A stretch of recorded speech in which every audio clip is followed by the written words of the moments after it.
एक बार की बात है। पुराने जापान के सबसे बड़े और प्रसिद्ध बौद्ध मठ में एक जवान बौद्ध भिक्षु रहता था, जो कि उस समय के सबसे विख्यात और सम्मानित जैन मास्टर का शिष्य था। वह बौद्ध मठ में जैन मास्टर की सेवा करता और उनसे जैन की शिक्षाएं लेता व उनका अभ्यास करता। वह नौजवान बौद्ध भिक्षु बहुत ही होशियार, मेहनती और अपने कार्यों के प्रति ईमानदार था। वह जैन मास्टर के द्वारा दी गई हर एक शिक्षा का पूरे लगन के साथ अभ्यास करता और पूरी ईमानदारी के साथ उनका पालन भी करता।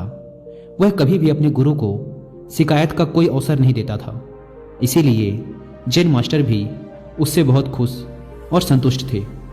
एक दिन जैन मास्टर ने अपने उस शिष्य को एक बहुत ही महत्वपूर्ण काम देने का निर्णय किया। उन्होंने शिष्य को अपने पास बुलाया और उसके हाथों में एक पत्र देते हुए कहा, तुम्हें इस पत्र को जितना जल्दी हो सके क्योटो शहर में रह रहे इसके असली मालिक तक पहुंचाना है। लेकिन याद रहे, किसी भी हालत में यह पत्र तुमसे खोना नहीं चाहिए और ना ही किसी दूसरे व्यक्ति के हाथ लगना चाहिए। इस पत्र का जल्द से जल्द इसके सही मालिक तक पहुंचना बेहद ही आवश्यक है, क्योंकि इसमें हजारों लोगों की जिंदगी और मौत का सवाल है। मास्टर का आदेश मिलते ही वह बिना एक क्षण गवाए अपने काम में लग गया। उसने रास्ते के लिए भोजन लिया, अपनी तलवार उठाई और घोड़े पर सवार होकर निकल पड़ा पत्र को उसके मालिक तक पहुंचाने के लिए।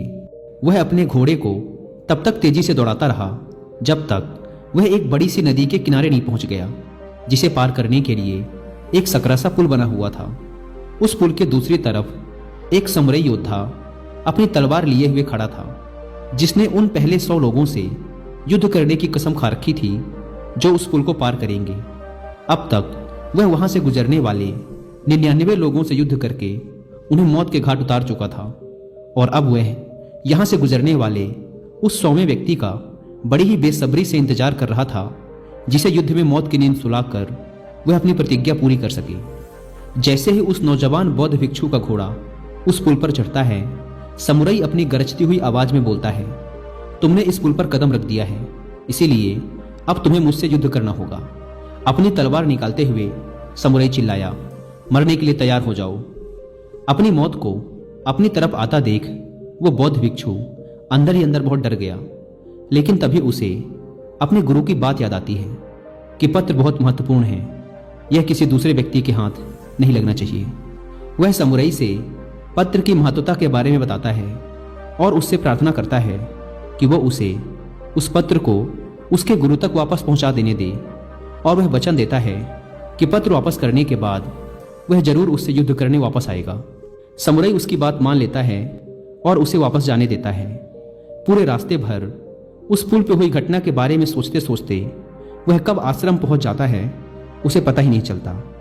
आश्रम पहुंचते ही वह तुरंत जैन मास्टर के पास जाता है और उन्हें सारी घटना कह सुनाता है, इस उम्मीद में कि शायद मास्टर उसकी मदद करेंगे।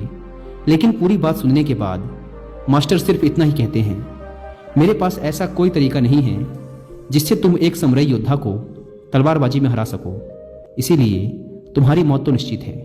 लेकिन हाँ, मैं तुम्हें मृत्यु का सामना करने का सबसे अच्छा तरीका जरूर बता सकता हूँ।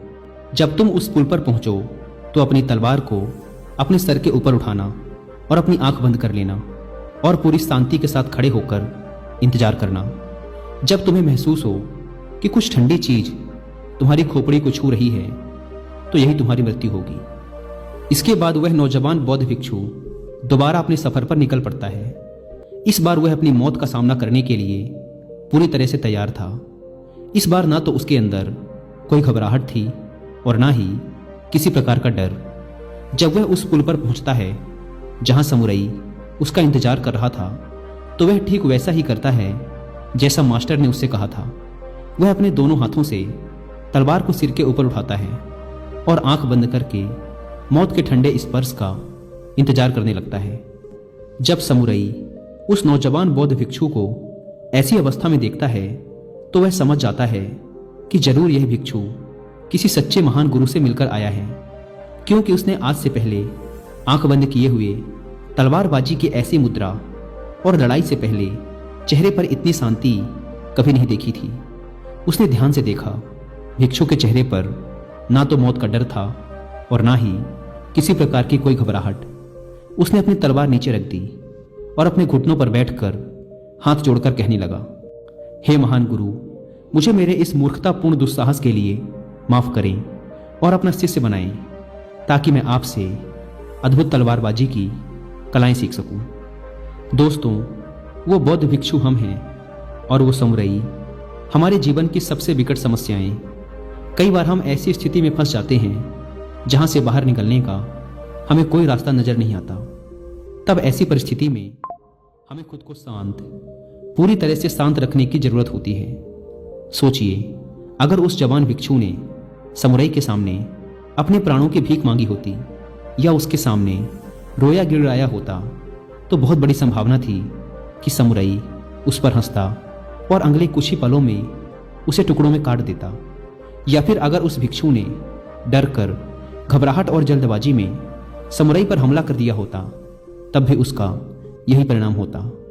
लेकिन उस नौजवान शिष्य ने इतनी शांति और स्थिरता के साथ उस समुराई का सामना किया और इतने उच्च कोटि के जिन का परिचय दिया कि उस समय वो उस समुराई से भी बेहतर हो गया और परिणाम स्वरूप समुराई उसके सामने झुक गया, क्योंकि एक समुराई होने की वजह से उसने तुरंत यह महसूस कर लिया कि उसका सामना उससे भी अधिक जिन का अभ्यास करने वाले व्यक्ति से हो गया है। तो चाहे परिस्थितियां कितनी भी खराब क्यों ना हो, कितना भी मुश्किल लगे उनका सामना करना, इस नौजवान भिक्षु की कहानी को याद रखना। और जब भी कोई मुसीबत रूपी समुराई आपके सामने आए, तो अपनी आंखें बंद करो और शांत हो जाओ, पूरी तरह से शांत।